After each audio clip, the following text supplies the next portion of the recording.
भाई crash course है तो होल चैप्टर तो होगा नहीं, लेकिन चैप्टर में इतनी बात हम आपको बता देंगे कि लगभग पूरा चैप्टर आपका तैयार हो जाएगा। ये किसी दूसरे विद्यार्थी का ही लिखा हुआ नोट्स है, एक तो स्पेलिंग गलत होगा तो उसके लिए ये मेरा लिखा हुआ नहीं है। मेरा विद्यार्थी से बोले कि तुम लिखो तो वही तत्काल भेज दिया करते हैं, फुर्सत नहीं होता है कि हम अपने हाथ से लिख करके बनावे, वो भी बन जाएगा धीरे धीरे।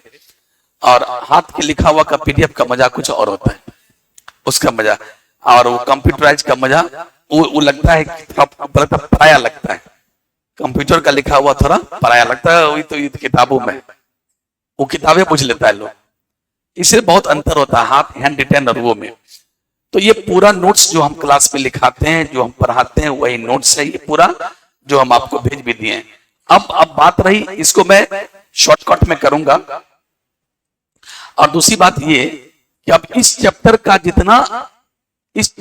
जितना गेस क्वेश्चन है, ऑब्जेक्टिव तो आपको मिल गया, ऑब्जेक्टिव आप देख लीजिएगा, सब आदमी ऑब्जेक्टिव खरीद लीजिएगा से, और इस चैप्टर में जितना क्वेश्चन है वो देख लीजिएगा पढ़ाई के लास्ट में। नंबर 1। नंबर 2, इसका सब्जेक्टिव भी आपको मिलेगा, कल शाम से मिल जाएगा। आज शाम से मिलने वाला था, हम बीमार पड़ गए, सुबह आए नहीं, तो कल शाम से आपको मिल जाएगा इसका सब्जेक्टिव का भी वो गेस क्वेश्चन सब आदमी अपने पास रख लीजिएगा। और इसका आंसर भी हम आपको देंगे। इसका आंसर सब्जेक्टिव में लिखा हुआ जो आंसर आपको लगेगा कि टू दी पॉइंट नहीं दिया हुआ, जो डायरेक्ट दिया हुआ है वो काहे देंगे। जैसे मान लो स्ट्रेस साइकिल और मेंस्ट्रुअल साइकिल में क्या अंतर है, this is the guess question for 2025, यानी 2025 के लिए गेस क्वेश्चन है, स्ट्रेस साइकिल और मेंस्ट्रुअल साइकिल में क्या अंतर है। वो लिखा हुआ डायरेक्ट, इसमें डायरेक्ट लिखा हुआ है, उतार देना, उसमें क्यों मेहनत करेंगे। तो इस तरह से बहुत सारा क्वेश्चन का जवाब डायरेक्ट दिया हुआ है, लिखा हुआ है। जो क्वेश्चन का आंसर आपको लगे यार ये तो जोड़ना ओढ़ना पड़ेगा, आपको यहाँ से 3 लाइन लिखना पड़ेगा, डी कुमार कॉपी से यहाँ से लिखना पड़ेगा, वो मैं बना के आपको दूंगा। इसमें आपको मेहनत लगे वो मेहनत लेकर के दूंगा। अब जो यहाँ उतारा हुआ है, जैसे मान लो अंतिम में हम चले जाएं, तुमको लिखा आप सेक्सुअल और एसेक्सुअल में क्या अंतर है, डायरेक्ट लिखा हुआ है, वही उतार देना एग्जाम में। तो वो क्यों मेहनत करेंगे, क्यों टाइम खपाएंगे। सब निमोनिक के साथ है आपके, देखो इतने सारे हैं, 2 से 3 दिन इसको खपा देना है। देखो differences between menstrual cycle and stress cycle, बस इतना पॉइंट आपको लिख के आ जाना, मेरे ही कॉपी का मेरा ही पॉइंट्स लिख के आ जाना, दूसरे किताब का पॉइंट्स नहीं लिखना है। कोई भी मार्केट का गेस पेपर जितना भी मार्केट मिलता है उस गेस पेपर को टच नहीं करना है। मेरा लैंग्वेज जो मेरे बोलने की आदत हो जाती है, लिखवाने की आदत होती है, तो डी कुमार का लैंग्वेज से आप रूबरू हो गए, इसीलिए वही लैंग्वेज एग्जाम में लिख करके आई तो आपकी नंबर आपको अच्छा आवे। ठीक है, तो ध्यान रखिएगा। अब जैसे मान लो मेंस्ट्रुअल साइकिल साइकिल में क्या अंतर है, यहाँ पर पढ़ लिए 5 तो हम आपको पढ़ाई देंगे, फटाक से लिख के आगे एग्जाम में। अब ये जो हमारा जो केस क्वेश्चन है, यही क्वेश्चन दिया हुआ है। अब इसको भेजने की क्या आवश्यकता है, ये तो लिखा हुआ है। जो डायरेक्ट आपका आंसर लिखा हुआ है ही नोट्स में, तो वो नहीं भेजेंगे। जिसका आंसर आपको बनाना पड़ेगा, 2 लाइन यहां से लिखेंगे, 2 लाइन यहां से, सर एक जवाब क्या ना देवे, उसका मैं भेजूंगा। मैं यहाँ एक समझ में आया, आगे समझ में। चलिए शुरू करते हैं हम लोग चैप्टर को।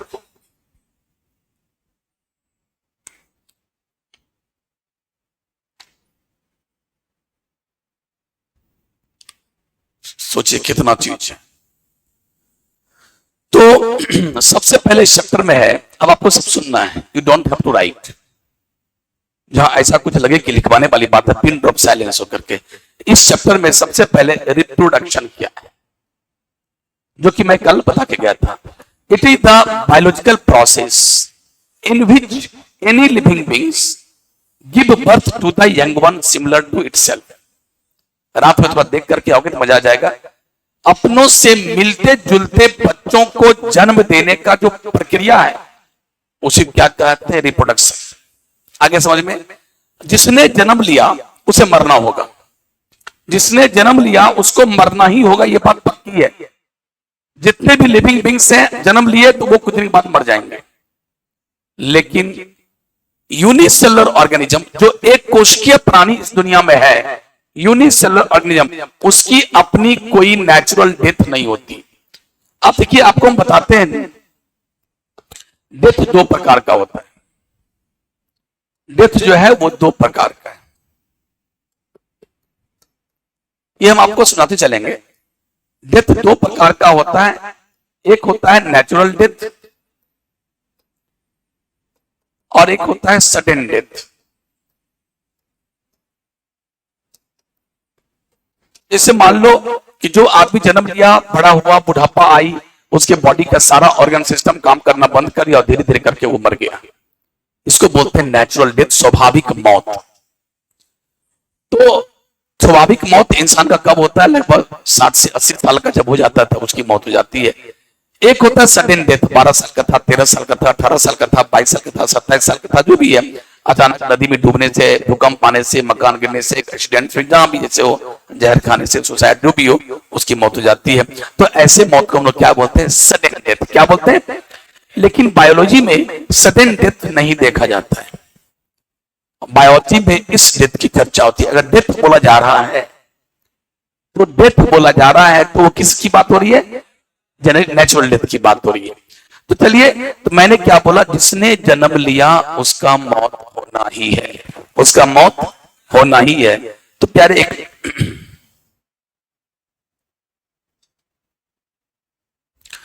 तो उसकी मौत होगी। तो जन्म से लेकर, अब देखिए मैं आपको बता रहा हूं लाइफ स्पैन का परिभाषा। जब एनसीईआरटी पलटोगे या जब भी मैं इस चैप्टर को शुरुआत करता हूं, जब भी मैं ये चैप्टर शुरुआत करता हूं किसी भी साल कभी, तो मेरा पहला यही होता है, लाइफ स्पैन क्या है? लाइफ स्पैन वर्ड क्या है? तो it is the time period from birth to natural death. मेरे साथ याद कर लिया करो, it is the time period from birth to natural death. Sudden death नहीं, नेचुरल डेथ वर्ड। सो जन्म से लेकर स्वाभाविक मृत्यु तक के समय अवधि को, समय काल को क्या कहते हैं हम लोग? नेचुरल, उसको कहते हैं लाइफ स्पैन। लाइफ स्पैन का हिंदी क्या होता है? जीवन काल। क्या होता है? जीवन काल। आप देखो, पढ़ो तो, जीवन काल, लाइफ स्पैन क्या होता है? It is the time period from birth to natural death. अब देखो, ये जो टाइम होता है ना, किसी का एक दिन का भी हो सकता है, कभी कभी कोई कोई किताब लिखेगा किसी का आधा घंटा भी हो सकता है, 20 मिनट हो सकता है, बट जनरली हम लिखते हैं कि ये एक दिन से लेकर कई हजार साल या कई सौ साल तक का हो सकता है। जैसा कि हमने यहां लिखा है, it varies from 1 day to 200 to 400 years.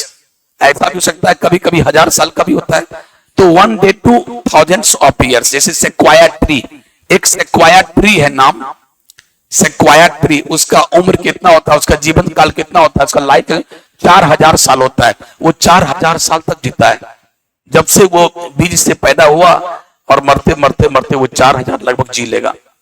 अगर हम इंसान की बात करें तो 60 से 80 साल जीता है। अगर हम मे फ्लाई की बात करें, मे फ्लाई, सिकाडा इंसेक्ट, ये इंसेक्ट का कीड़ा है, मे फ्लाई, ये सब का उम्र क्या है? एक दिन। आज अगर सुबह 6 बजे जन्म लिया तो कल सुबह 6 बजते बजते उसकी लाइफ साइकिल समाप्त, वो मर जाएगा, अपना डेथ हो जाएगा उसका। तो इस प्रकार से कुछ लिविंग बींग्स का लाइफ स्पेन रखना होता है, कुछ लिविंग बींग्स का लाइफ स्पेन रखेंगे। जैसे मैंने क्या लिखा हेडिंग में, लाइफ स्पेन ऑफ सब living beings. Life span of सब लिविंग बींग्स आपके एनसीईआरटी में भी दिया हुआ बना बना करके। कुछ का आंसर दे दिया और कुछ का खाली जगह, कुछ का आंसर दे दिया डायग्राम के साथ। जैसे केला का 25 साल, बनाना जो ट्री होता है उसका 25 साल होता है। रोज कहीं लिखेगा 5 से 7 साल, कहीं कहीं लिखेगा 10 साल। ध्यान रखिएगा, रोज गुलाब का जो पौधा होता है, आप अपने बगीचे में गुलाब का पौधा रोपते हैं तो मैक्सिमम उसका लाइफ स्पेन 10 साल तक है। 10 साल तक फूल देगा, उसके बाद अपने आप सूख जाएगा। अब तुमको दूसरा गुलाब की डाली लगाना पड़ेगा। ठीक है, केला का 25 साल। उसके बाद अगर हम बात करें हॉर्स का 60 साल, क्रोकोडाइल 60 साल।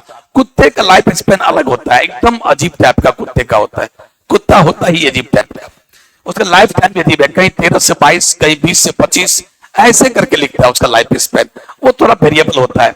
चलिए शुरू करते हैं। Mayfly 1 day, cicada 1 day, butterfly, butterfly माने तितली, तितली का होता है 1 से 2 सप्ताह। अगर हम फ्रूट फ्लाई की बात करें, फ्रूट फ्लाई का नाम है Drosophila. Have you seen the fruit fly? जब आप आम खा करके फेंक दो, आम का छिलका, आम का गुठली, कटहल खा के फेंक दो, बनाना का छिलका फेंक दो। देखना खास करके आम पर एक बड़ी सी मक्खी आती है। एक तो अपनी छोटी सी मक्खी है, इस छोटी सी मक्खी को क्या कहते हैं? House fly. ये जो अभी उड़ रही है उसे क्या बोलते हैं? हाउस फ्लाई, याद रखो वर्ड। और वो जो बड़ी मक्खी थोड़ी बड़ी होती है, वो बड़ी मक्खी देखना दो प्रकार का होगा, एक चमकीला होगा ग्रीन कलर का, एक थोड़ा सा मटमैला कलर का होता है ब्राउन। तो दो प्रकार के, वो का नाम है फ्रूट फ्लाई। क्या नाम है? फ्रूट फ्लाई, फ्रूट पे आता है। बनाना फ्लाई भी बोलते हैं, ड्रोसोफिला भी बोलते हैं, ड्रोसोफिला मेलानोगास्टर, उसका नाम है ड्रोसोफिला मेलानोगास्टर। अब देखिए ये तो सबके पास पहुंच गया है, जो भी आदमी ग्रुप पे सबके पास पहुंच गया।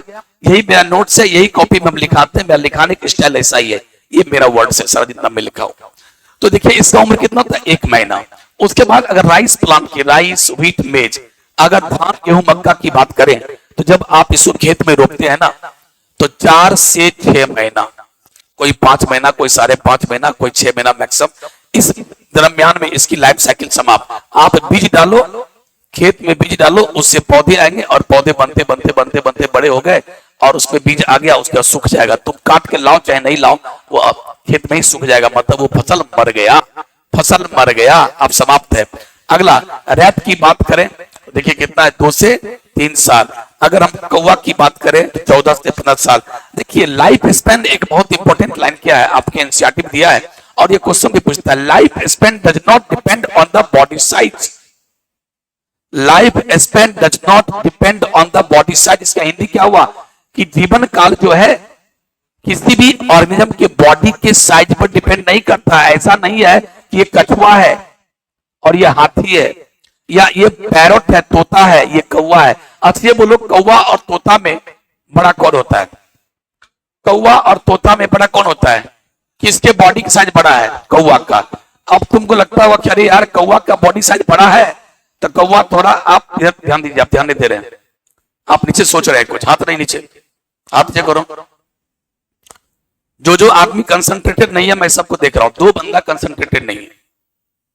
हम लोग चेहरे से पकड़ लेते हैं कि तुम मेरी बातों को आधा सुन रहा, आधा नहीं सुन रहा।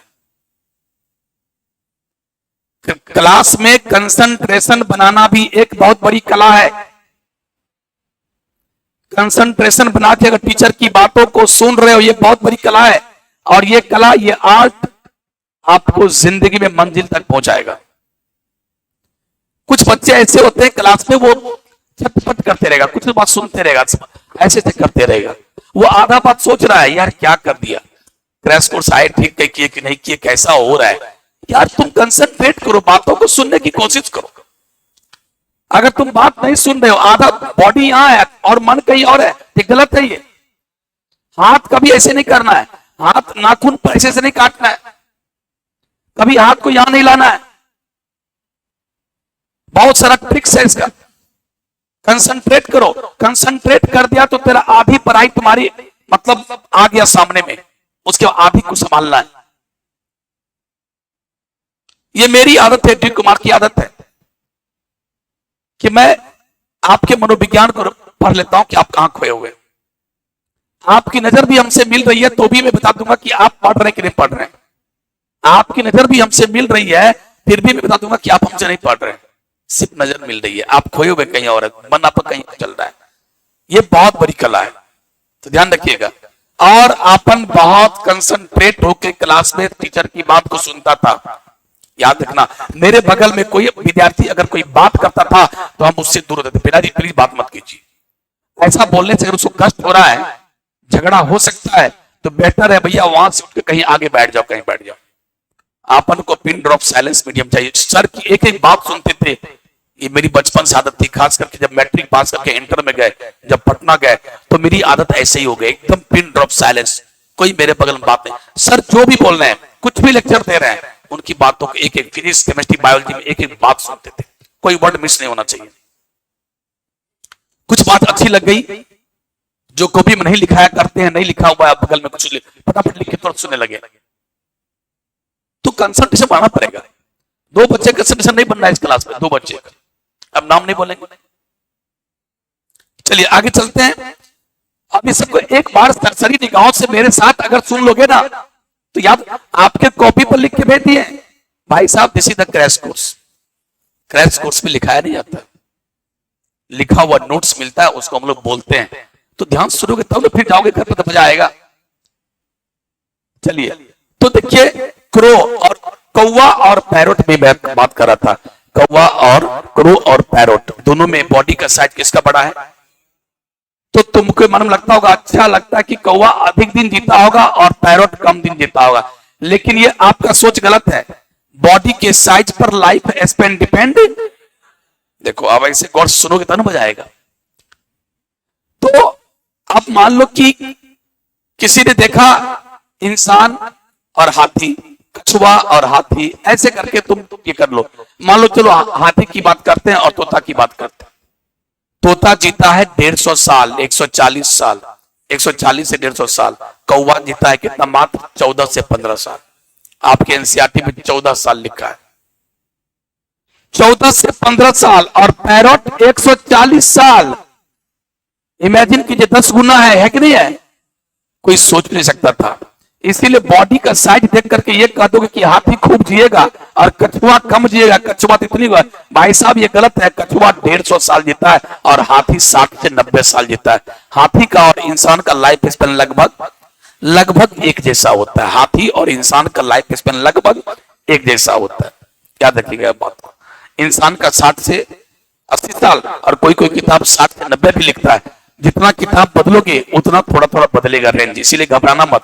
अगर मैंने आपको लिखा इंसान का लाइफ स्पेन 60 से 80, हो सकता है किसी किताब में लिखा हो 60 से 90, आप इसीलिए घबराना मत, थोड़ा बहुत दाएं बाएं चलता है। ठीक है, आगे चलिए फटाफट। डॉग 16 से 18 लिखाते हैं, कभी 20 से 25 लिखा देते हैं। ठीक है, कभी 20 से 25 भी लिखाते हैं। इसका वैरी करता है। मैंने पहले बोला ये कुत्ते हैं, तो उसका वही हाल है।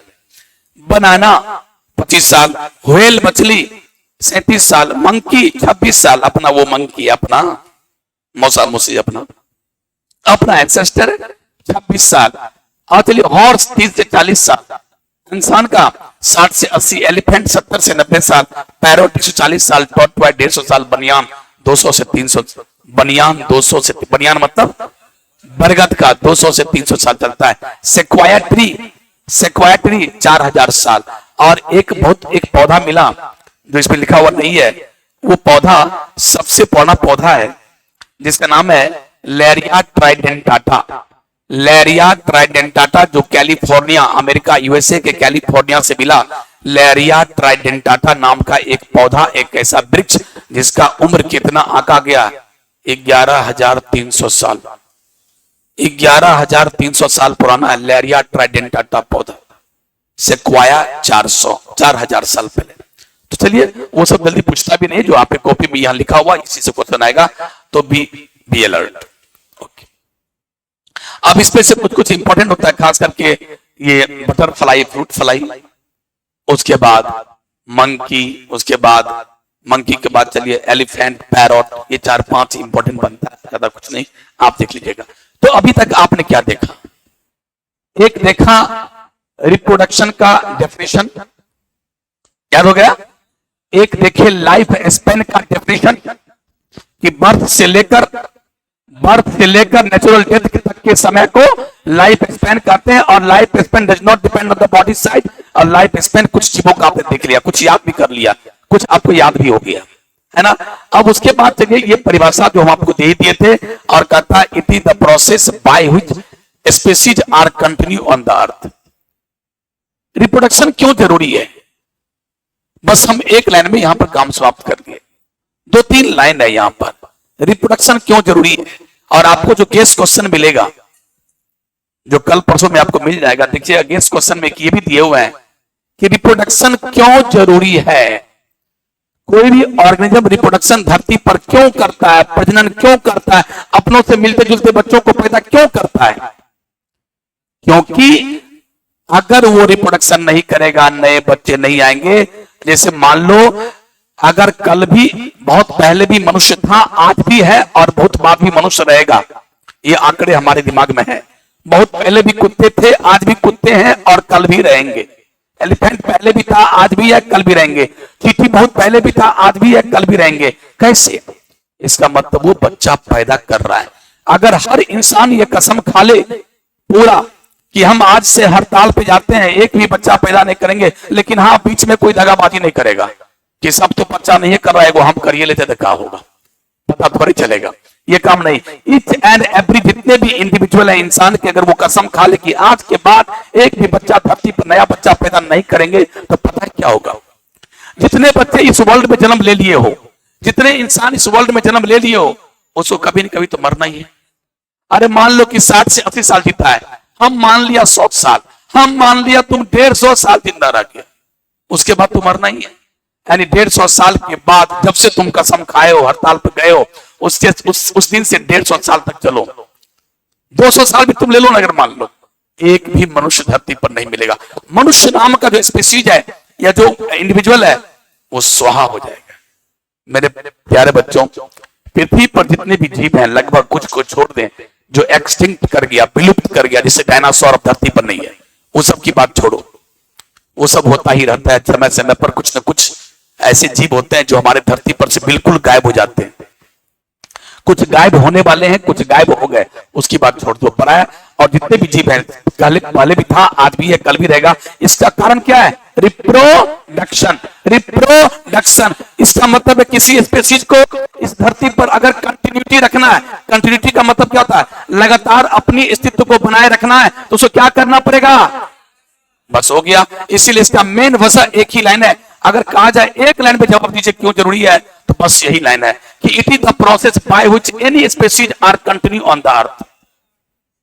कल भी था, आज भी है और कल भी रहेगा। 100 साल पहले मुझे तुमसे प्यार था, आज भी है और कल भी रहेगा। हजारों हजार साल पहले लाइफ था, आज भी है और कल भी रहेगा। यह अनुमानित लग रहा है। उसका सिर्फ वजह एक ही है, रिप्रोडक्शन। समाप्त। आगे चलते हैं बेटे। क्या यहां तक कोई दिक्कत है क्या? रिप्रोडक्शन कितने प्रकार के होते हैं? 2 प्रकार के होते हैं, असेक्सुअल और असेक्सुअल का हिंदी होता है अलैंगिक, सेक्सुअल का मतलब लैंगिक। 2 प्रकार के प्रजनन, 2 प्रकार के रिप्रोडक्शन होते हैं। जहां तक सवाल है असेक्सुअल का, अब एसेक्सुअल का हम लोग कहानी शुरुआत करते हैं। असेक्सुअल रिप्रोडक्शन का ये सब भी नाम है, एपोमिक्सिस, यूनिपेरेंटल। क्यों? ध्यान से सुनिएगा। इसको समझने के लिए, असेक्सुअल रिप्रोडक्शन का परिभाषा देने के लिए और समझने के लिए हम सेक्सुअल पहले आपको समझाते हैं। सेक्सुअल रिप्रोडक्शन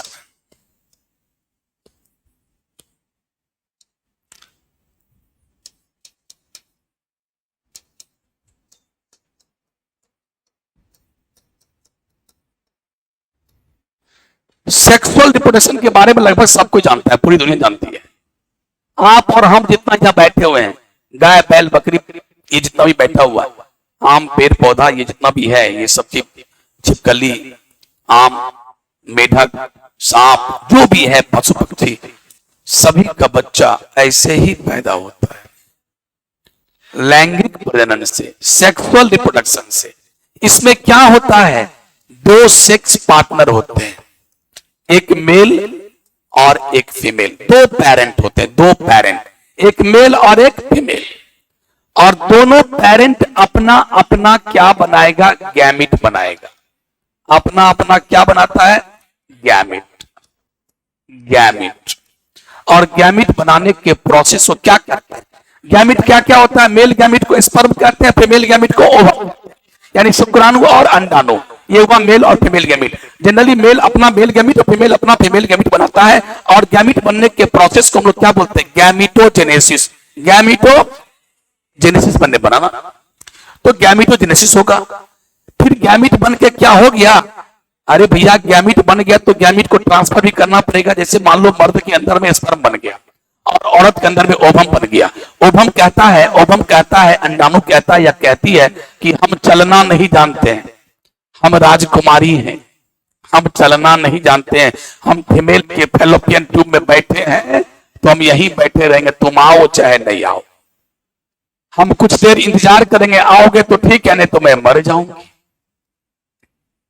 ये ओवम और ओवरी है, ये ओवरी है, ओवरी फट जाती है, यहां से क्या निकलता है, सेकेंड रियल में सेकेंडरी ऊसाइट है, लेकिन बोलचाल की भाषा में लोग ओवम कह देता है। और ये ओवम जाकर के यहां बैठ जाती है और अपने सपनों के राजकुमार का इंतजार करती है कि तुम कब आओगे।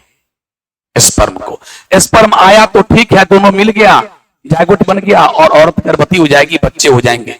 अगर नहीं हुआ तो वो बढ़ जाएगी।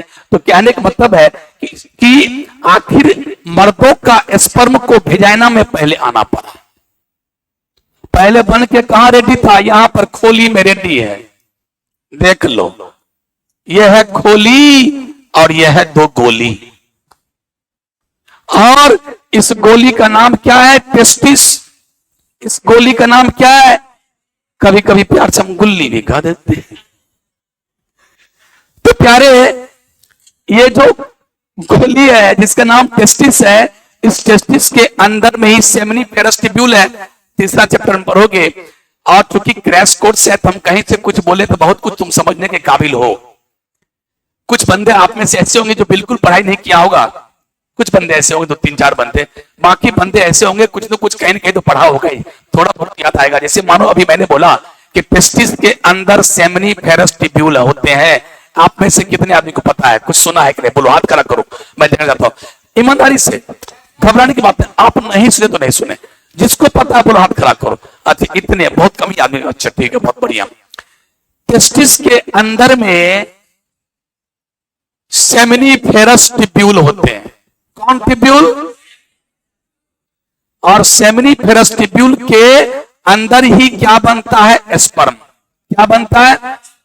तो स्पर्म अगर बन के इस खोली में तैयार है और उससे चल के यहां नहीं जाएगा तो क्या समझते हैं, औरत गर्भवती हो जाएगी का, बउआ हो जाएगा का?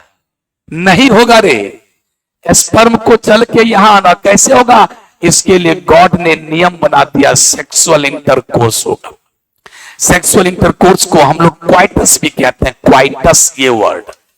आप दोनों वर्ड याद रखिए, सेक्सुअल इंटरकोर्स का ही दूसरा वर्ड है क्वाइटस। क्वाइटस होगा। देखिए अभी हम पढ़ा रहे ये सेक्सुअल रिप्रोडक्शन पढ़ाने गए तो मेरे मन में हुआ कि मैं पहले सेक्सुअल पढ़ा दूं तो ये सेक्सुअल लगा समझाना बड़ा आसान हो जाएगा, इसीलिए आप समझिएगा मैं क्या पढ़ा रहा हूं, सेक्सुअल। अब क्या होगा, क्वाइटस हुआ, पेनिस वेजाइना में आया, पेनिस से सीमेन बाहर आया, पेनिस से सीमेन जब बाहर आ जाता है, बीज बाहर आ जाता है, सीमेन को बीज भी कहते हैं, उसको बोलते हैं इजेकुलेशन। इस घटना को कहते हैं इजेकुलेशन। इजेकुलेट हो गया, सीमेन आ गया, सीमेन में क्या है, स्पर्म है, स्पर्म यहां जाता है, मिलता है। तो आपने क्या देखा कि सीमेन को वहां से निकालकर, मर्दों से निकाल करके फीमेल के जेनिटल ट्रैक्ट, फीमेल के जनन अंग यानी वेजाइना में पहुंचाना पड़ा, तब जाके आगे की बात होगी। तो मेरे प्यारे बच्चों, गैमीट बन गया, गैमीटोजेनेसिस। अब क्या करेंगे, गैमीट का ट्रांसफर, जो आपने देखा ट्रांसफर कैसे हुआ, सेक्सुअल इंटरकोर्स से हुआ। तब होगा फर्टिलाइजेशन, तब होगा फर्टिलाइजेशन, हिंदी में बोलते निषेचन, यानी दोनों का मिलन, मेल और फीमेल गैमीट मिलेगा, सटेगा, इसको बोलेंगे फर्टिलाइजेशन हो गया। और जिसका नाम ओवम था अब वो क्या बन गया, जायगोट। जिसका नाम ओवम था उसका नाम क्या हो गया, यानी फर्टिलाइजेशन के बाद जायगोट बनते हैं। और जायगोट जो बना, देखो ये था मेल गैमीट, ये था फीमेल गैमीट, इसका नाम है ओवम, इसका नाम है स्पर्म, दोनों जाके मिला तो बन गया जायगोट। और जायगोट जब बन जाता है तो जायगोट में क्या होता है, माइटोसिस शुरू होता है। जायगोट में क्या हुआ, माइटोसिस शुरू। जायगोट कितने सेल का होता है, याद रखा, 1 सेल का। और zygotes are always diploid, zygotes are, हम आपको पहले ही बता दिए, गैमिट्स आर ऑलवेज हैप्लॉइड।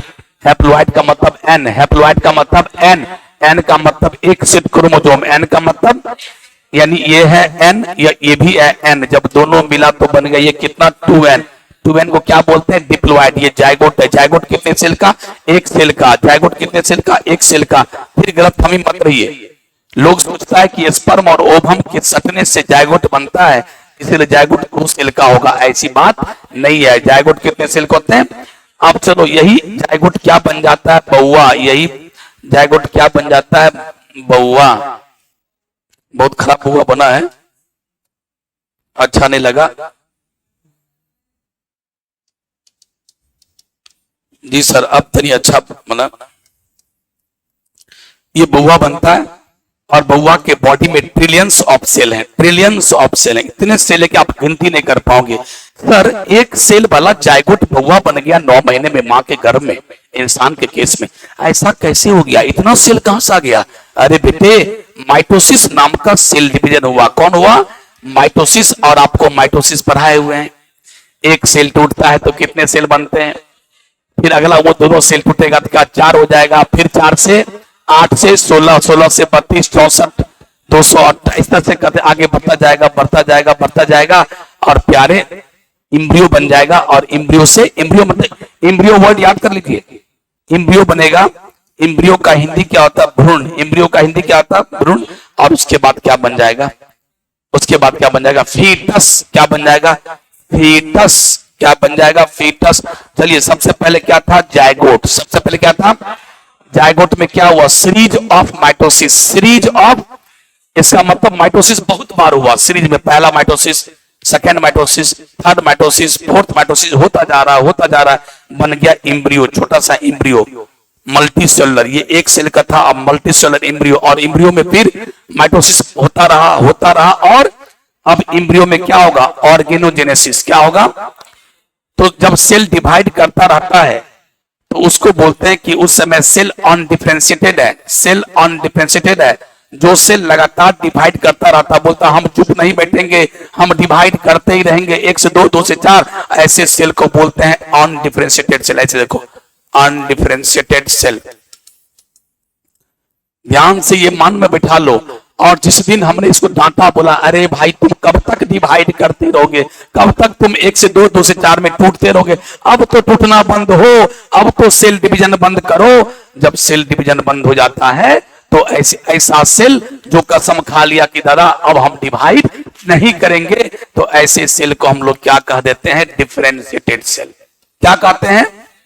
क्यों याद हुआ सब आदमी को? ये बहुत काम का चीज बता रहा हूं। ये हमेशा 1 से लेकर 8वां चैप्टर तक में चर्चा होती रहेगी। अनडिफरेंशिएटेड सेल और डिफरेंशिएटेड सेल की चर्चा होती रहेगी। बेटर है आप जान जाओ। अनडिफरेंशिएटेड सेल उसको कहते हैं जो सेल डिवाइड करता ही रहता है, माइटोसिस करता ही रहता है, 1 से 2, 2 से 4 होता ही रहता है। ऐसे सेल को क्या कहते हैं? Undifferentiated cell. और जो सेल माइटोसिस करना बंद कर दिया, भूल गया दादा अब हम टूट नहीं सकते, उसे क्या कहते हैं?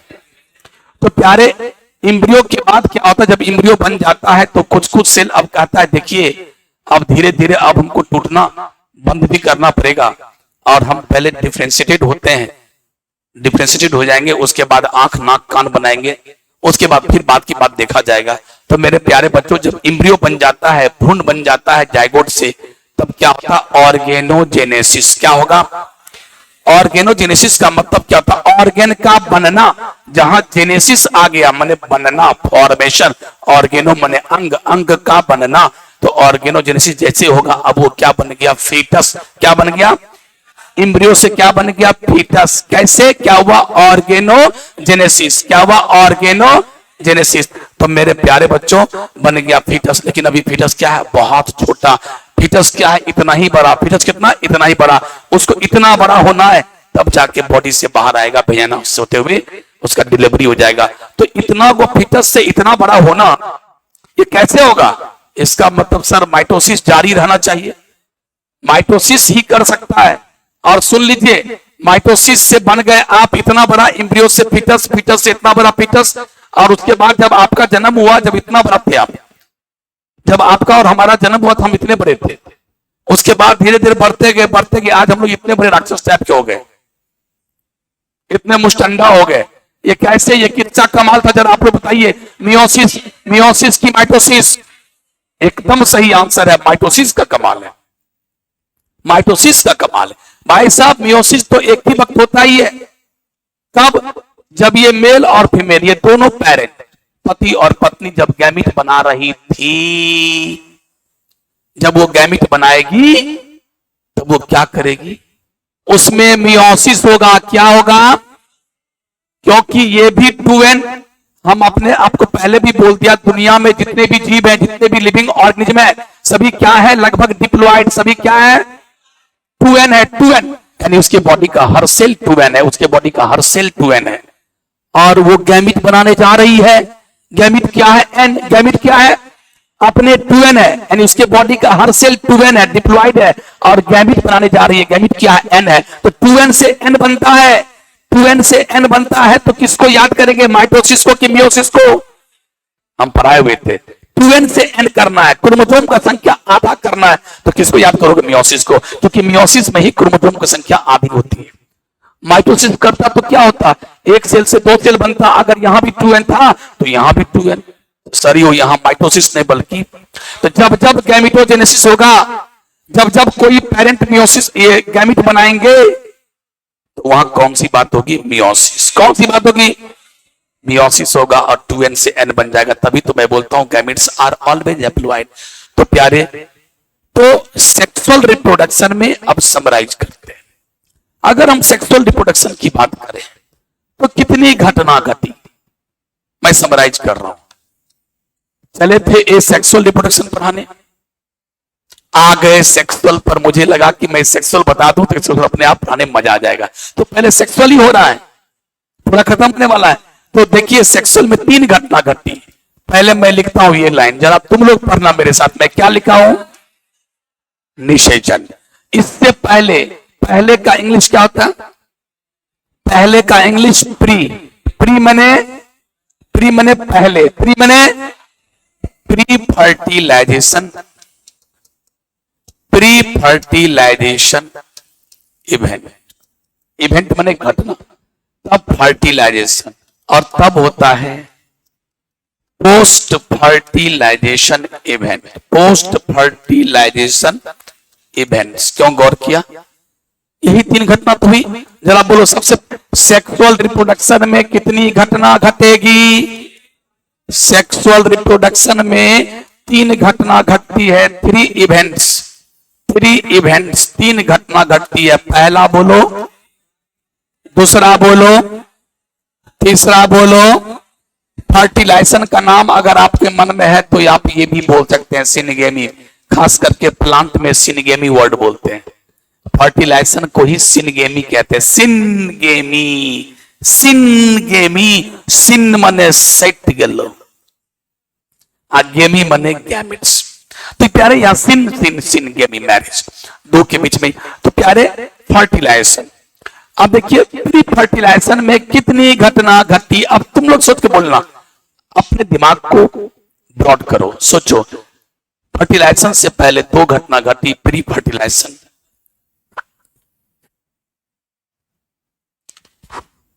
फर्टिलाइजेशन से पहले 2 घटना घटी प्री फर्टिलाइजेशन, और प्री फर्टिलाइजेशन में 2 बातें हुई। कोई गैस कर सकते हो क्या? आराम से मेरे साथ याद कर लो सर। 2 घटना घटी। गैमिट फॉर्मेशन क्या होगा? दोनों पेरेंट अपना अपना गैमिट बनाया, और इसको प्यार से, इस घटना को क्या कहते हैं? जल्दी बोलो, किसको याद हुआ? क्या कहते हैं? और चलो, और जब गैमिट बन गया तो गैमिट को वहीं गुलिया में रखल देगा का? ट्रांसफर भी करोगे, भैयाना तक पहुंचाया जाएगा कि नहीं जाएगा? पहुंचाए। उसको क्या कहते हैं? Transfer of gamete. क्या बोलेंगे? Transfer of gamete. और जब ट्रांसफर ऑफ गैमिट हो गया, भैयाना तक पहुंच गया, तो स्पर्म अब जाएगा और अपने राजकुमारी से जाकर मिल जाएगा। और उस घटना को क्या कहते हैं? यानी इसको क्या कहते हैं? फ्यूजन ऑफ, देखो ध्यान से, फ्यूजन माने सटना। Fusion of 1 female gamete, fusion of 1 female gamete, bracket में आप कह सकते हो ओवम विथ 1 मेल गैमिट। एक मेल गैमिट से, मेल गैमिट जो है दुल्हा करोड़ों है, दुल्हा करोड़ों है, दुल्हन एक है। दुल्हन एक ही रहती है बैठे हुए से डेवलपमेंट, और दुल्हा जो जा रहा है स्पर्म करोड़ों जा रहा है। तो चल हम ब्याह करबे तो हम ब्याह करबे, लेकिन जीत एक ही स्पर्म की होती है ना बेटे? तो fusion of 1 male gamete, fusion of 1 female gamete with 1 male gamete, ये लिखना पड़ेगा किसमें? फर्टिलाइजेशन में। तो फर्टिलाइजेशन का डेफिनेशन क्या हुआ बोलो? याद कर लो, fusion of 1 female gamete with 1 male gamete is called fusion of. देखो आप पढ़ रहे हो यहां, पहला चैप्टर में भी इसकी आवश्यकता है, और तीसरा चैप्टर जब पढ़ोगे ह्यूमन रिप्रोडक्शन में, वहां भी सेम यही लाइन लिखोगे, तो आपको दोनों जगह लाभ मिल रहा है। तो क्या बोलोगे? What is fertilisation? बोलो। Fusion of one female gamete, fusion of one female gamete with one male gamete is called fertilisation. चलो ये भी समझ गए, ये भी समझ गए। अब क्या है पोस्ट फर्टिलाइजेशन इवेंट्स? जब फर्टिलाइजेशन हो गया तो सर क्या बन गया? जायगोट। क्या बन गया? अब जब जायगोट बन जाएगा तो जायगोट के बाद दो घटना घटेगी, लगातार सेल डिवीजन होता रहेगा, क्योंकि हमको पता है कि जायगोट तो एक सेल का है। जायगोट से क्या बनाएंगे? एम्ब्रियो। और जब एम्ब्रियो बनाएंगे तब ना बनेगा फीटस रे। तो जायगोट से एम्ब्रियो कैसे बनेगा? दो घटना घटेगी इस दरमियान। जब जायगोट का डेवलपमेंट फीटस तक होगा तो दो घटना घटेगी, इसको बोलते हैं सेल डिवीजन। लगातार सेल डिवीजन मतलब माइटोसिस होता रहेगा, और सेल डिफरेंशिएशन क्या होगा? Cell division and cell differentiation होता है तो क्या बनता है? एम्ब्रियो। क्या बनता है? अब उसके बाद जब एम्ब्रियो बन जाता है तो एम्ब्रियो में क्या होगा? ऑर्गेन बनेगा, उसको बोलते हैं ऑर्गेनोजेनेसिस, और बन गया फीटस। और बन गया फीटस। जब फीटस मैच्योर होगा तो उसका जन्म होगा। तो इसीलिए पोस्ट फर्टिलाइजेशन इवेंट में आप कह सकते हैं कि कौन कौन घटना घटती है। एक होता है एम्ब्रियोजेनेसिस, यानी पहले होगा सेल डिवीजन तब न एम्ब्रियो होती है। एक तो सेल डिवीजन होगा ही, सेल डिवीजन, और सेल डिवीजन के बाद क्या बन जाता है? एम्ब्रियोजेनेसिस। और एम्ब्रियोजेनेसिस का मीनिंग क्या होगा? जेनेसिस का मतलब बनना, formation. Formation of embryo is called embryogenesis. और ये किससे होता है? सेल डिवीजन से ही नहीं, बल्कि एक और भी घटना घटती है, सेल डिफरेंशिएशन, तब जाके ये बनता है। ये था पोस्ट फर्टिलाइजेशन इवेंट्स। अब चलो, अब आपके किताब, आपके कॉपी में, आपके सिलेबस में इस चैप्टर में एक चीज और दिया हुआ है कि सर आपने फर्टिलाइजेशन पढ़ाया तो थोड़ा और पढ़ा दीजिए ना। फर्टिलाइजेशन कितने प्रकार के होते हैं? फर्टिलाइजेशन कितने प्रकार के होते हैं? तो दो प्रकार के होते हैं, एक्सटर्नल फर्टिलाइजेशन और, अब सुनिएगा आपके गेस्ट क्वेश्चन में 2025 का जो गेस्ट क्वेश्चन है आपके 12वीं के बोर्ड में, वो क्वेश्चन है कि एक्सटर्नल और इंटरनल फर्टिलाइजेशन में क्या अंतर है? एक्सटर्नल फर्टिलाइजेशन और इंटरनल फर्टिलाइजेशन में क्या अंतर है? तो सुन लो, एक लाइन का है। जब मेल और फीमेल गैमिट बॉडी में नहीं मिलेगा, यानी बॉडी से बाहर मिलेगा, तो उसको बोलेंगे एक्सटर्नल फर्टिलाइजेशन। और मेल और फीमेल गैमिट का अगर फ्यूजन हो रहा है, स्पर्म और ओवम, शुक्राणु और अंडाणु का जो मिलन हो रहा है, वो अगर हमारे बॉडी के अंदर में हो रहा है, बॉडी कैविटी में हो रहा है, लिविंग बीइंग्स के बॉडी में, तो इसको बोलेंगे इंटरनल। ये अंदर की बात है, बाहर में हो रहा है तो एक्सटर्नल। समझ में आया? अब इससे मान लो मेढक और मेढकनी की बात करते हैं, मेल फ्रॉग और फीमेल फ्रॉग की बात करते हैं। मेल फ्रॉग और फीमेल फ्रॉग में आपको मैंने बताया अभी तक क्या होता है। मान लो कि ये क्या है? ये फीमेल फ्रॉग है,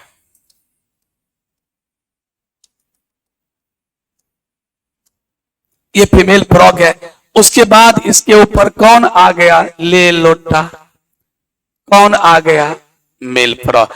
ये अपने हाथ से पकड़ा है, इसको जोरदार से पकड़ता है कि फीमेल भागे नहीं। और इसमें क्या होता है? इसके पेट को दाबता है ऐसे करके, ऐसे दोनों हाथ से पकड़े रहता है।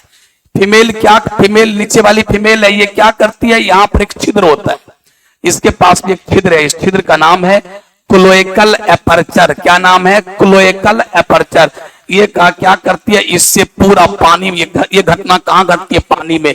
क्या निकाल देती है? अंडे, ढेर सारे अंडे। तो ये फंडे आपको समझने होंगे, ठीक है।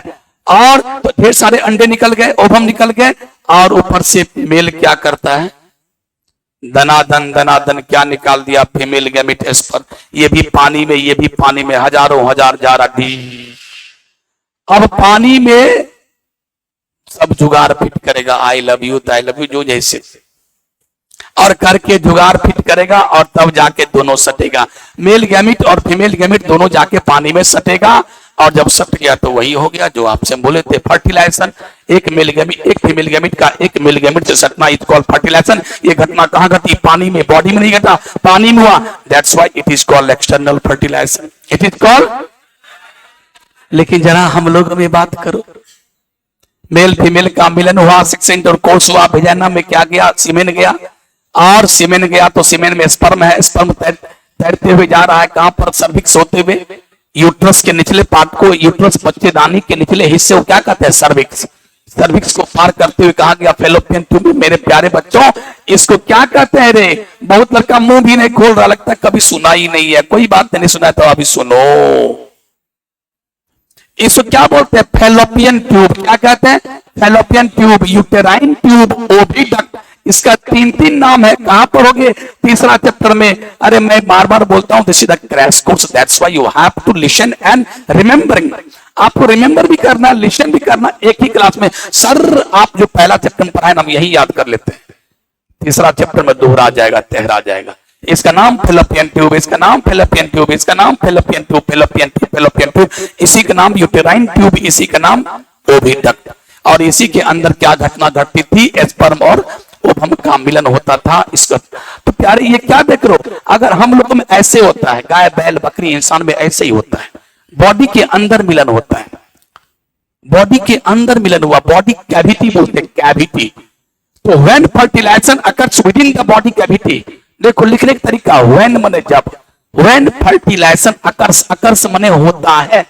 भाई थोड़ा इंग्लिश भी सुधारना पड़ेगा, एग्जामिनेशन का टाइम आया, कैसे लिखेंगे थोड़ा ये सुधारना पड़ेगा। व्हेन फर्टिलाइजेशन अकर्स होता है विद इन के अंदर, बॉडी कैविटी के अंदर, then it is called, then it is called, then it is called, तब ये कहलाता है इंटरनल फर्टिलाइजेशन। कितना आसान से बता रहा बताओ। और एक्सटर्नल फर्टिलाइजेशन क्या हुआ? When fertilisation occurs out of body cavity, body cavity से बाहर, then it is called, then it is called external fertilisation. Example, मछली मछला, मछली मछला, यानी मेढक मेढकनी, यानी फ्रॉग में, मछली में, इस सब में क्या हो रहा है? एक्सटर्नल फर्टिलाइजेशन हो रहा है, एक्सटर्नल। और हम लोगों में क्या हो रहा है? रेप्टाइल्स, बर्ड्स, यानी सांप सपनी, बर्ड्स में, हम लोग में, गाय बैल बकरी मैमल जितने भी हैं, हम लोग में क्या हो रहा है? इंटरनल फर्टिलाइजेशन समाप्त। ये था फर्टिलाइजेशन की बात। तो प्यारे, तो इस तरीके से आपने देखा पूरा मैंने क्या पढ़ाया, सेक्सुअल।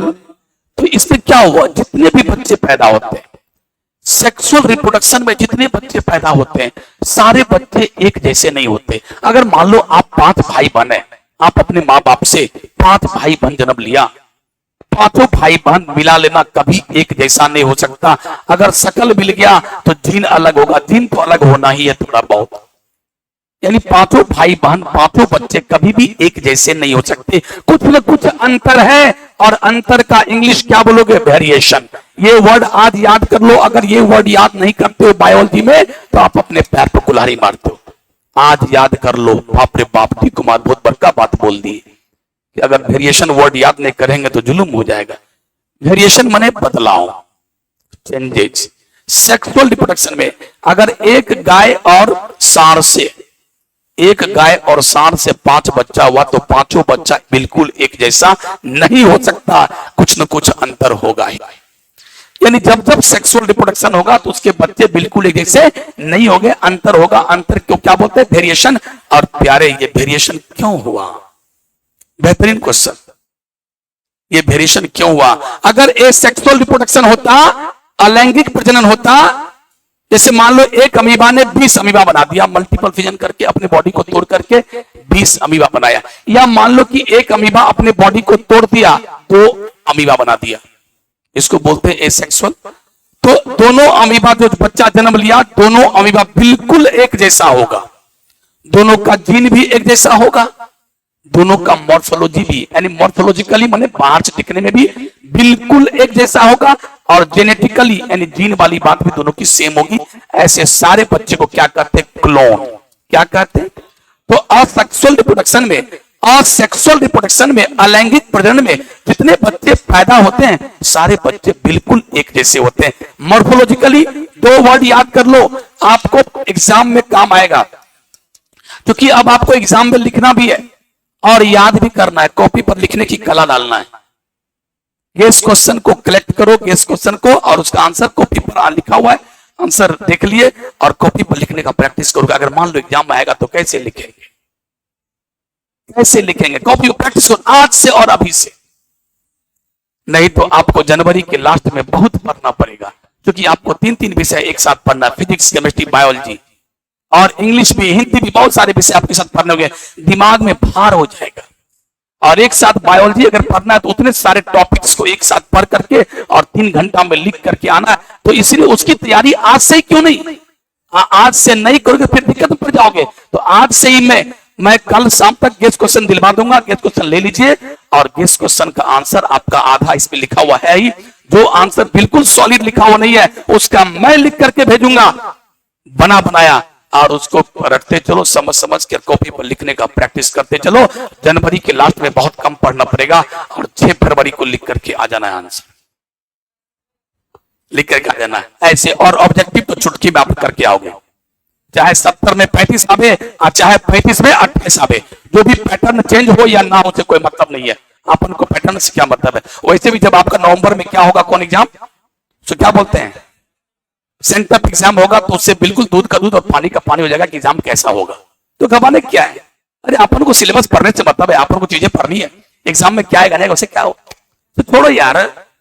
वैसे नाम है एग्जाम को बोलते हैं परीक्षा, परीक्षा हिंदी में क्या बोलते हैं, परीक्षा, पर जोर इच्छा, दूसरों की इच्छा पर डिपेंड करता है, जो टीचर क्वेश्चन सेट करता है उसकी इच्छा पर हम क्या क्वेश्चन दे। आपका काम है पढ़ना और उसका काम है क्वेश्चन सेट करना, क्वेश्चन तुमको देना है दोनों यार, तुम सिलेबस से दो, हम चीर और फाड़ के चले आएंगे, कलम तोड़ के चले आएंगे। कलम तोड़ना मतलब कि कलम तोड़ देगा, जबरदस्त लिख करके आएंगे, कलम तोड़ के आएंगे प्यारे। इसलिए पढ़ाई करना सीखो, चीजों को सीखो याद करने का। तो मैंने क्या बोला कि मॉर्फोलॉजिकली एंड जेनेटिकली, ये वर्ड सीखो, मॉर्फोलॉजिकली एंड जेनेटिकली। जल्दी बोलो सब, दो बार तो फिर से बोलो। मॉर्फोलॉजिकली माने बाहर से दिखने में, बाहर से दिखने में, एक्सटर्नल अपीयरेंस, एक्सटर्नल अपीयरेंस। और जेनेटिकली माने अंदर से, जीन लेवल की बात, तुम्हारा जीन मेरा जीन, तुम्हारा जीन मेरा जीन। तो जो सेक्सुअल रिप्रोडक्शन में बच्चे पैदा होते हैं, जो सेक्सुअल रिप्रोडक्शन में बच्चे पैदा होते हैं, अलैंगिक प्रजनन में सारे बच्चे morphologically and genetically, morphologically and genetically, morphologically and genetically identical होते हैं, बिल्कुल एक जैसे होते हैं। और ऐसे सारे बच्चे को क्या कहते हैं, क्लोन्स। क्या कहते हैं, और क्लोन भी आपका कभी कभी 2 नंबर में आ जाता है, कभी कभी 1 नंबर में। Define the clone. देखो क्वेश्चन पूछने तरीका क्या होता है, अगर मान लो 2 नंबर का क्वेश्चन है तो लिखेगा ऐसे आएगा, 2 नंबर का, डिफाइन द क्लोन। क्लोन को डिफाइन करें यानी क्लोन को परिभाषित करें, तो क्या लिखोगे, यही line, morphologically and genetically similar या आइडेंटिकल ऑर्गेनिजम्स आर कॉल्ड। समाप्त। तभी तो मैं अभी आपको प्रैक्टिस करवा रहा हूं, क्या बोलो, जल्दी बोलो। Morphologically and genetically identical organisms, identical का हिंदी एक जैसा, आर कॉल्ड कहलाता है क्लोन्स। और कहेगा 2-3 एग्जाम्पल दीजिए, तो अमीबा का क्लोन्स, इसका क्लोन्स, हो गया खत्म, 2 नंबर हो गया, 2 नंबर हो गया। हो सकता है कि मेरा 5 लाइन में ही समाप्त हो जाए, तो तुम ये मत घबराओ यार 5 लाइन लिखिए 2 नंबर देगा, ये सब दिमाग से निकाल दो। साइंस में लिखने का तरीका अलग होता है, हो सकता है लॉन्ग क्वेश्चन हो साइंस में, और लॉन्ग क्वेश्चन हो सकता है आधा पेज में समाप्त हो जाए, हो गया तो हो गया। चीजें मैंने लिख दी सारी बातें, आधा पेज में ही समाप्त हो गया। अगर फिगर है तो फिगर बनाइए तो आधा पेज और बढ़ जाएगा, अगर नहीं है तो नहीं है, 5 में 5 आएगा, 5 में 4.5 देना ही है। बातें मैंने लिख दिया तो 5 में 5 आएगा, चीजें पर डिपेंड करता है, साइंस है, हिस्ट्री नहीं है, याद है, याद रखिएगा। तो इसीलिए चीजों को अभी से मेरे साथ बोलने का प्रैक्टिस कीजिए, जानने का सीखिए, एग्जाम में तुरंत लिख दोगे, ठीक है। तो ये हुआ क्लोन्स, ये हुआ मॉर्फोलॉजिकली जेनेटिकली। हम लोगों में क्या होता है, सेक्सुअल रिप्रोडक्शन में कभी भी बच्चे एक जैसे ना, तो मॉर्फोलॉजिकली बिल्कुल सिमिलर होगा ना जेनेटिकली। अगर मॉर्फोलॉजिकली अगर दिखने में एक जैसा हो भी गया तो जेनेटिकली एक जैसा बिल्कुल नहीं होगा। और इस घटना को क्या कहते हैं? तो क्वेश्चन पूछेगा एनसीईआरटी जब पलटिएगा तो एनसीईआरटी के पहला चैप्टर के लास्ट पन्ना के बाद जो एक्सरसाइज दिया है, ध्यान सुनिएगा, क्वेश्चन जो दिया उसमें पहला क्वेश्चन उस जमाने में, अब तो एनसीईआरटी हमेशा चेंज होते रहता है ना, उसमें था पहला क्वेश्चन क्या कि सेक्सुअल, और आजकल सुनते दूसरा क्वेश्चन दे दिया, सेक्सुअल और एसेक्सुअल रिप्रोडक्शन में अच्छा कौन और क्यों? हो सकता आपके 12वीं में आ जाए, सेक्सुअल और असेक्सुअल रिप्रोडक्शन में बेटर कौन और क्यों? तो आंसर होगा दोनों में बेटर कौन है? सेक्सुअल। क्यों? क्योंकि सेक्सुअल रिप्रोडक्शन में क्या होता है? एसेक्सुअल में वेरिएशन, बदलाव जरूरी है। क्यों सर वेरिएशन क्या जरूरी है? प्यारे, इस पृथ्वी पर इवोल्यूशन हमेशा चलता रहता है, और आप लोग को 12वीं में एक 7वां चैप्टर है जिसका नाम क्या? इवोल्यूशन। ये पढ़ना है कि कैसे बंदर से ये बना, उससे कैसे इंसान बना, ये पूरी कहानी। पहले धरती पर कोई लाइफ नहीं था, पहले धरती नहीं थी, ब्रह्मांड नहीं था, पहले यूनिवर्स बना, फिर अर्थ बना, फिर अर्थ ठंडी हुई, फिर अर्थ पर पानी आया, फिर पानी में जीव आए, पहले पेड़ पौधे आए, फिर एनिमल आया, एनिमल में कैसे कैसे आया, पहले वो जीव था, वो पहले यूनिसेलुलर, तब मल्टीसेलुलर, मल्टीसेलुलर में छोटे छोटे जीव, फिर बड़े बड़े जीव, करते करते आज इंसान तक धरती पर आया। ये इवोल्यूशन की कहानी है। ये इवोल्यूशन कैसे हुआ? परिवर्तन से। जैसे मान लो कभी जमाना, एक जमाना था जब हम लोग चूड़ा कैसे कोटते थे, एक उखरी था, उखरी समाज, जिसको हम लोग बोलते हैं ओखल और मुसल। अगर शुद्ध हिंदी बात की जाए तो ओखल और मुसल, ओखल ये हुआ और मुसल ये हुआ। लेकिन अगर देहाती की बात करें तो उखरी समाज, सुने हो तुम लोग? उखरी समाज से चूड़ा कोटते थे। क्या जमाना आज वैसा ही है क्या? क्या लोग चाहता आज कहोगे कि भैया उखरी समाज में आप जो है अपना चूड़ा कोट लीजिए, ए भैया दाल को ये करना हो, आटा आटा बनाना हो, गेहूं पीसना हो तो चक्की ले आओ, अपना बैठते रहो। आगे 2 औरत मिल जाती ऐसे पकड़ पकड़ के अय्या मैया दैया कर गाना गाती थी पहले जमाने में, और पूरा 3-3 किलो 4-4 किलो गेहूं पीसती थी। तब उसके आटा होता था, उसको चालती थी, तब जाके सान सान के तब बाल बच्चों को खिलाती थी। क्या जमाना वैसा ही है क्या? परिवर्तन हुआ कि नहीं हुआ? परिवर्तनशील है जमाना, परिवर्तन होता रहता है, हर चीज में परिवर्तन है। इस प्रकार हमारे जीवन में परिवर्तन हो रहा है, तो वेरिएशन जरूरी है। अब सब बच्चे एक ही जैसे हो गए तो ये अच्छी बात नहीं है। परिवर्तन जरूरी है, वेरिएशन जरूरी है, और ये वेरिएशन सेक्सुअल रिप्रोडक्शन में होता है, एसेक्सुअल में नहीं। इसीलिए सेक्सुअल अच्छा है, एसेक्सुअल अच्छा नहीं है। अब अगला क्वेश्चन है, सेक्सुअल में ही वेरिएशन क्यों मिला? तो बोलना, चूंकि सेक्सुअल रिप्रोडक्शन में मियोसिस होता है। क्या होता है? सुना सवाल में जवाब। सेक्सुअल रिप्रोडक्शन में वेरिएशन क्यों मिला? क्योंकि सेक्सुअल रिप्रोडक्शन में क्या होता है? मियोसिस। और मैंने आपको कल बताया था कि मिला जुला के बात वही आ गया, देखो फिर मियोसिस बार बार आ रहा है। सेल डिवीजन, मियोसिस, माइटोसिस, ये कभी तुम्हारे दिमाग से नहीं निकलना चाहिए। मियोसिस, माइटोसिस, हैप्लोइड, डिप्लोइड, कभी भी तुम्हारे दिमाग से नहीं निकलना चाहिए। निकल गया तो समझो बहुत कुछ चला गया। अब देखिए मैंने बोला मियोसिस, तो मियोसिस बराबर मियोसिस 1 प्लस मियोसिस, मियोसिस बराबर मियोसिस 1 प्लस मियोसिस। मियोसिस 1 में क्या था? Prophase 1, metaphase 1, anaphase 1, telophase 1। याद आया? प्रोफेज 1 सबसे बड़ा था। प्रोफेज 1 क्या था? Leptotene, zygotene, pachytene, diplotene, diakinesis. मैंने बोला कि पैकेटिन में क्या था? Crossing over. मैंने क्या बोला? Crossing over. और क्रॉसिंग ओवर में क्या हो रहा था? Non sister chromatid of homologous chromosome के बीच में जीन का एक्सचेंज, इसका जीन इधर, इसका जीन इधर। तो इसी क्रॉसिंग ओवर के कारण वेरिएशन होता है। इसको बोलते हैं genetic recombination. Genetic recombination word सुनो, जीन बदल गया, जीन का कॉम्बिनेशन बदल गया। पहले बी इधर था, इधर आ गया, तो जीन का जो कॉम्बिनेशन था क्रोमेटिड पर बदल गया। इसको बोलते हैं जेनेटिक रिकॉम्बिनेशन। तो अगर क्रॉसिंग ओवर नहीं होता, जीन का एक्सचेंज नहीं होता, तो क्या जेनेटिक रिकॉम्बिनेशन होता? और यही जेनेटिक रिकॉम्बिनेशन से वेरिएशन आता है, बदला। रे तू कल ऐसा था, आज ऐसा हो गया। तेरा शर्ट ऐसा था, ये भी लाल बाजू, ये भी लाल बाजू, आज मैं देखता हूं उजला बाजू आ गया। ऐसा कैसे हो गया? का क्या कहें, मेरा बाजू ले लिया, वो अपना बाजू सिल दिया, इसीलिए मेरा जो शर्ट का जो कॉम्बिनेशन है चेंज हो गया। बोला अच्छा हम समझ गए। तो मेरे प्यारे बच्चों, देखा फिर घुरा फिरा कि हम कहां आ गए? मियोसिस पर। इसीलिए मैंने बोला कि पहले ही आज क्रैश कोर्स का वो पहला दिन है जो मैं आज चैप्टर स्टार्ट किया हूं। इससे पहले 4 क्लास लिया, वो क्या था? कंसेप्ट। और वो कंसेप्ट, वो 4 क्लास बहुत VVI है, उसको हमेशा यहां रखना। 2-3 दिन में वो चारों क्लास को हम यूट्यूब पर डाल देंगे। वो चारों क्लास को यूट्यूब पर डाल देंगे, देखते रहो बारंबार बारंबार, अगर बायोलॉजी को मुट्ठी में करना हो। इतना ही नहीं, ये सिर्फ आप ये मत समझना कि मैं सिर्फ 12वीं की तैयारी कर रहा हूं। आपका 12वीं का तैयारी फुल टूस हो ही रहा है, जबरदस्त हो रहा है। इसके पढ़ने से आप नीट भी उतने अच्छा से निकाल सकते हैं। अरे नीट क्या है, वो भी तो वही सिलेबस है ना, 11वीं प्लस 12वीं। अभी आप 12वीं पढ़ रहे हो, उसमें 11वीं जो तो नीट हो गया। तो ये हमेशा लाइफ में काम आएगा। अभी 12वीं पास करो बढ़िया से, मोर देन 90% नंबर लो, उसके बाद फिर नीट की बात करेंगे। तो ये सारी बातें तो समझा क्वेश्चन। मैं लास्ट 1-2 लाइन में मैं बात समराइज कर रहा हूं, क्लास समाप्त कर रहा हूं, ध्यान सुनना। सेक्सुअल और एसेक्सुअल रिप्रोडक्शन में अच्छा कौन होता है? सेक्सुअल। क्यों? क्योंकि सेक्सुअल रिप्रोडक्शन में क्या होता है, ये वर्ड याद कर लो, क्या होता है, क्या होता है। मैं कल फिर पूछूंगा, अगर जवाब नहीं दिया तो सोच लेना ठाकुर। अगला, वेरिएशन क्यों हुआ? तो बोलना क्योंकि सेक्सुअल रिप्रोडक्शन में मियोसिस होता है। अच्छा, मियोसिस क्यों हुआ?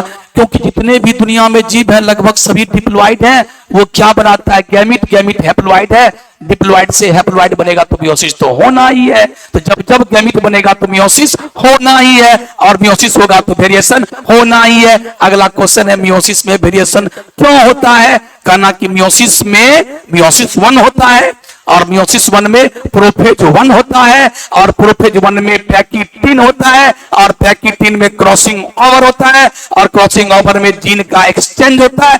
इसी के कारण वेरिएशन होता है। यो सर पूरा समझ के लिए एकदम यहां बैठ गया है बात। क्यों? सबको समझ आया कि नहीं आया? तो प्यारे, आज मैंने सेक्सुअल रिप्रोडक्शन क्या सारी बातें बताई, और कल मैं एसेक्सुअल करूंगा। जबकि हम एसेक्सुअल से ही कहानी शुरुआत की और चले गए सेक्सुअल पर। सेक्सुअल समझ लिए तो इसको समझना आसान होगा। थैंक यू वेरी मच, बहुत बहुत धन्यवाद। और मैं फिर कल मिलता हूं, बहुत बहुत धन्यवाद। Thank you.